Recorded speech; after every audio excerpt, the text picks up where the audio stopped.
Thank you to Ritual for sponsoring this video. You think of the Hunger Games, you think of its iconic imagery, the bird, the braids, the blood, the capital's pompousness, snows, roses, the fire clothes. Let's look into theories of how violence is etched into its design. How do clothes, buildings, and color enforce brutality, spark a revolution?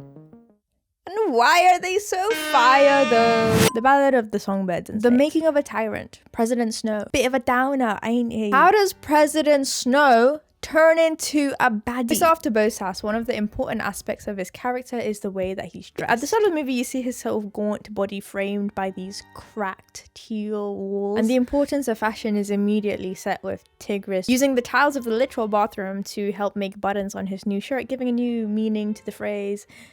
Yeah, this is homemade. We know that the tile is called tesserae, and I think it's really interesting how Snow uses the tesserae in a desperate bid to survive by pretending to have power and then this air of importance. Leo calls the people's desperate bid to survive by inputting their name more times and then reaping in exchange for food tesserae as well. Just more evidence that President Snow's I love how it's not only the acting but the clothes and his environments that shows off one of his main traits, which is narcissism. Did you notice that the penthouse is built in the literal shape of a snowflake? The very odd layout and eclectic mix of furniture styles keeps the building less homely. Symmetrical lines calls for order and control. And if you see behind him, like a church, his father's portrait is literally embedded into the architecture of the home through this stained glass window, posing his might. He thinks is a big man. Not only did they design the room based on their fame, but they got the penthouse, the tallest floor. Why? Because Snow lands on top.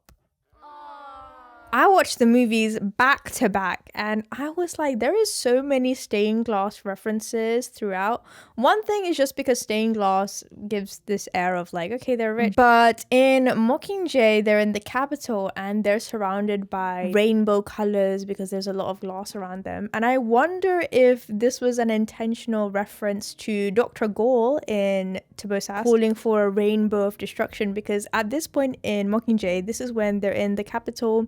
They're avoiding all the pods that are being set up. There's a war, there's an ongoing revolution, people are dying. I really enjoy the color palette of this movie as well. I'd say whilst the next Hunger Games are a bit more earth toned and muted, in this one there's a lot of focus on deathly black or the blood red, the snowy white and the greys. I find Snow's transition from this rich sort of Academy Rouge, the sea of blood red against this sort of grand imposing spaces, to this sort of grey, slightly ambivalence to the very dark, rich, sort of maroon red, quite telling, because it's when he's in the sort of peacekeeper grey, whilst before he had the blood of participating in the makeup of the Hunger Games, although essentially he's a cop. He could have chosen to make a newer life for himself, but he didn't. Instead, he chose the life of a rat.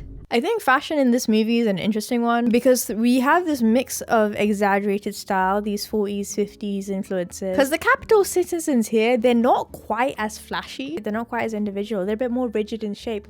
But as the games become more and more performative, you also see the beginning of the capital citizens' transformations into what they'll eventually become. Dr. Gaul's outfits are fab, but first, a word from our sponsor. This new year, my prefrontal cortex has solidified a little bit, and I'm trying to take care a little bit more about my health and my well-being because I realize I can't run on fumes forever, yeah. And that's where Ritual comes in. This is Ritual's 18+ multivitamin for women. This is really for what are the essential things that women are lacking in their diet and what do you actually need. What I really like about the company is that they have a very transparent supply chain. So you can see where every ingredient is coming from. You can see what you're putting into your body. You can see the clinical testing that they've gone through. Multivitamins sometimes make my tummy go, away, because my genetics need to fix up. I found this to be a lot gentler because it's slow releasing and it doesn't hurt my stomach, and it has a nice little like minty, like I can taste mint, you know, the mint brew. And it's got the whole shebang, you know, they're vegan friendly, non-GMO, project verified, gluten free, major allergen free, and no artificial colorants. Rest easy, and if you don't like any of that, after 30 days you can always get a refund. If you're wanting to give that a try, they're having a 40% off sale for the New Year's, which I think is the biggest sale of theirs that I've seen. You can get 40% off your first month. You can scan this QR code, or you can go to ritual.com/itsdivya40 and use the code itsdivya40 for 40% off. If this is something that you're like, you know what, bit of May. She wears this outfit with this rough collar around her neck, and ruffs are like a symbol of wealth and stuff, but to me it reminds me of kind of like clown, like Pennywise. Combine that with the different colored eyes, the kind of Einstein grayish hair, like, and the gloves, like you just know she's into some kinky shit. Because in the book, man was saying all sorts of shit, like hippity hoppity, who are we going to kill today? I love how all the small details come together. For example, the drone technology that's meant to aid you, but instead kills you. This red light to give this sense of foreboding, and like you're always being watched by CCTV. Even playing with light and shadow. You know, there's multiple instances where Lucy and Snow are between light and shadow, between this whole good and evil dichotomy. The Hunger Games. The Hunger Games best uses contrast to highlight the capital's imperial cruelty. I think it's expertly set up in the first few scenes of The Hunger Games, minus exposition. Very artificial flashiness. They have the glittery clothes, this devil-looking mother with the beard. What defines your personal signature? Cut to Scream's poverty, hunger, the natural grounding. It gives you kind of like Great Depression. George and Lenny's probably somewhere in that house. It's very similar to Bo's house, how we're shown scenes of death and violence. Cut to Lucky Flickerman doing the weather report. Effie has this very sort of tight Mary Antoinette setup, and that really stands out in contrast against the sort of like blues and greys of District 12. And the innocence of Katniss, who's probably going to go up to this Elvis Presley type of microphone going, "You don't win nothing but an old." One of the designers who worked on The Hunger Games said something very interesting about Effie. Her clothes and everything she wears is just a little bit too tight. Her waist is cinched in a little bit too tight. Her heels, you see her toddling against, you know, the stones, the snow. Almost like a small sense of sort of self-punishment that she might have as she sends sort of kids to their deaths every year. Contrast, Katniss is then taken on a train in a tunnel to a completely different world. The capital seems everything but earth tones. Look how ungrounded they are to reality. Whilst it's also brightly colored, there's a lot of full black outfits. This has connotations to sort of death and a funeral. The cruelty is still present within the citizens of themselves. The arena. Katniss gets taken into a tunnel into a completely different world. The contrast between sort of the natural earthy woods and this sterile control room where they pervert nature. The audience is very acutely aware that this is a man-made battle. This is a man-made destruction. It's man-made death. You don't really see any truly sort of natural spaces in the capital. Not from this ultra-wide 4K LED screen showing the woods, and not in this man-made arena, and not in Snow's impeccably maintained bush. Another use of contrast is with the technology high tech of the capital world versus the districts. You don't really get a sense of tech being used much in District 12, apart from them being forced to consume "I'm a kid, get me out of here" and propaganda. Cameras! They've got cameras in the trees, they've got cameras in the tunnel. Big Brother is always watching your big ass forehead. The architectural style of the capital. It's neoclassical, it's geometric, it's concrete, it's ordered, and it's very reminiscent of sort of ancient imperial Rome. To me, it's very sort of colonial, and it's giving those reject modernity, embrace tradition weirdos on Twitter. For all of the constructions of the movies, the set and production designer said that they looked towards a blend of restrictive systems, for example, Soviet Union, a blend of fascist Germany, a blend of Italy and Spain.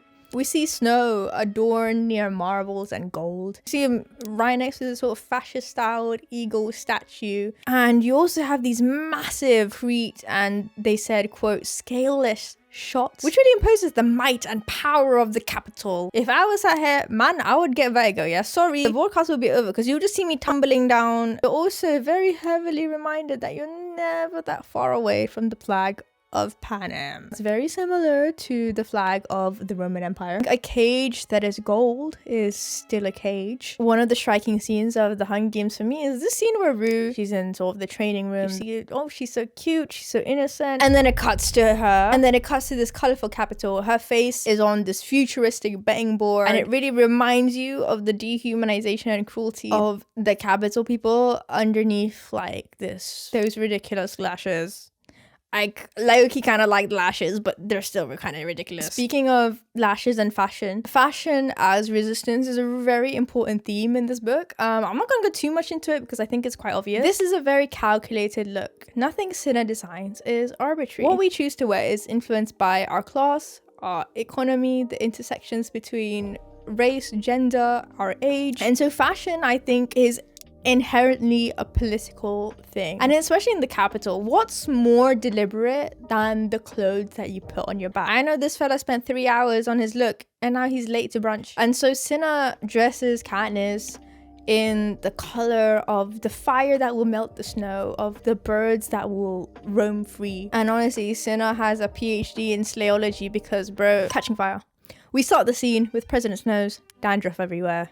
Can't get enough of him. We are hit with the propaganda posters, guys. I think it's very interesting how art in the districts appears in the form of propaganda, and only really the other form of art is sort of music, things that you say vocally, or it's within the fabric. Whereas art in the capital is giving Tate Modern. The Avoxes and their fashion, they're cruelly muted by this avant-garde, almost museum-worthy headpiece. The Avox clothes in the first Hunger Games reminds me a lot of the Red, The Handmaid's Tale, where the women are also silenced and controlled. Speaking of stained glass windows, in one of Katniss's rooms, see the red and gold of the Panem flag. You're not safe even in the comfort of your own home because the capital is always watching, especially the 100-year-old mother Snow, who's watching ship edits on repeat. You see this grey sweater. I think if you take that grey off, you have the same look that she had in the first movie, The Hunger Games. Yet now you have this plate on her, and it's very reminder of the capital. Once again, Katniss takes a train through some tunnels to an ever-changing world. Contrast exists again with the food. A lot of these food you think, wow, that's so crazy, but we have stuff like this today.